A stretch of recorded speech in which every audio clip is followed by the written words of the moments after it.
Serial बड़े घर की छोटी बहू में अब कहानी ने ऐसा खतरनाक मोड़ ले लिया है जहां हर सच पर पर्दा पड़ा हुआ है और हर चेहरा नकाब ओढ़े हुए नजर आ रहा है।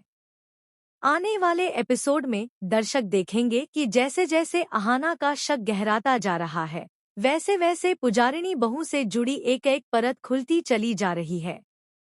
अब यह साफ होने लगा है कि यह सब सिर्फ संयोग नहीं, बल्कि एक सोची समझी साजिश का हिस्सा है। पुजारिनी बहू बार बार अपने एक्स बॉयफ्रेंड के नाम का सहारा लेकर हालात को संभालने की कोशिश कर रही है और हर बार उसी नाम के जरिए लोगों की भावनाओं से खेल रही है। हाल ही में जब अहाना ने उसे बीच रास्ते में रोककर सीधे सवाल पूछे, तो पुजारिनी बहू ने बड़ी चालाकी से बातों को घुमा दिया। उसने उसी नाम का इस्तेमाल करके अहाना पर दबाव बनाने की कोशिश की ताकि अहाना पीछे हट जाए।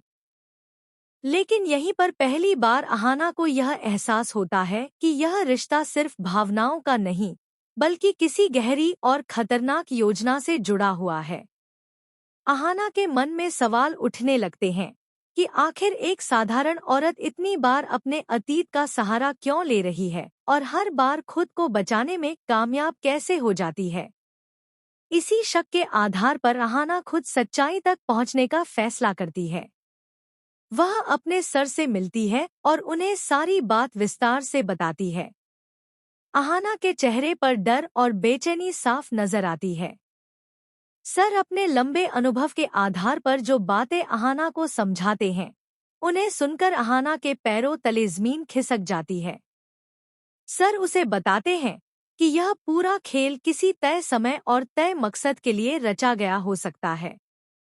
हो सकता है कि पुजारिनी बहू ने जानबूझकर इसी घर को निशाना बनाया हो। अगर यह आशंका सही निकली, तो मामला सिर्फ घरेलू साजिश तक सीमित नहीं रहेगा, बल्कि इसके तार किसी बड़े अपराध से भी जुड़ सकते हैं। अहाना सर से सवाल करती है कि आखिर यह सब कैसे संभव है। जवाब में सर उसे कुछ तकनीकी और कंप्यूटर से जुड़ी बातें समझाते हैं।